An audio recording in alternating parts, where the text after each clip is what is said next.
Guys, magandang gabi. May napanood akong video na sa sobrang sad ko sa napanood ko. I'm very sad sobra sa isang bata na bata pa lang binigtis ng sarili niyang ama.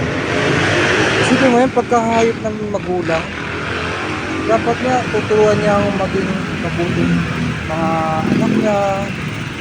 Ituro niya yung mabuting asal, ituro niya bilang magulang na lumaki ng taong sa Diyos.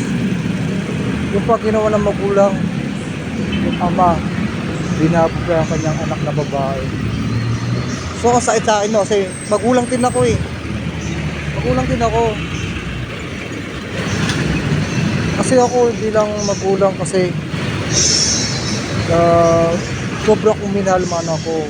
Tinuturo ko sa nila ang mabuting asal, mabuting aral, may tawag din sa Diyos.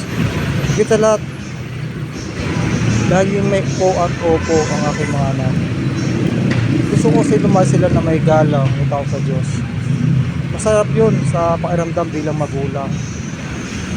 Lalaki silang ituro na aral bilang magulang nagsimula sa iyo. Kaya nakita ko yun, ang sakit. Ang sakit. Hindi ko matanggap, parang sobrang galit ko sa ama. Ang galit ko tagsama, magkahayop. Hindi pa sa hayop ang ginawa ng ama. Ba't mo aanakan ang sarili mong anak? Diba? Kung matino kang ama, ba't gagawin sa anak mo yun? Grabe ang sakit.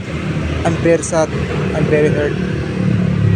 Sana sa napapanood na video, mga ganyan, sana naman sa mga magulang bilang ama, ito nyo yung paggalang at maging mabuting anak sa inyo ng mga anak.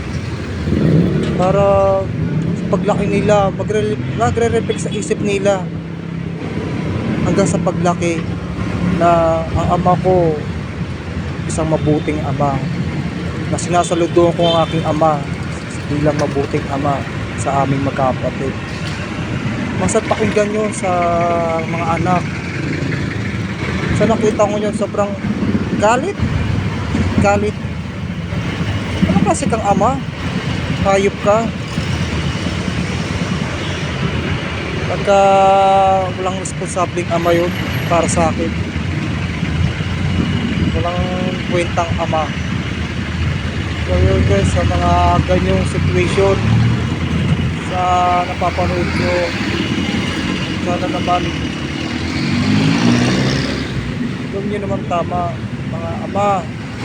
Ako'y nananawagan sa inyo, sana naman mahalin nyo anak nyo. Huwag nyo naman mamahalin bilang anakan nyo pagkahayop ganong ama. Maraming salamat po sa video ito. Nagbigay gabay sana aral sa mga ama na ilaw ng tahanan. Kasi mga anak ko, minahal ko sobra. Tuturo ko sa nila mga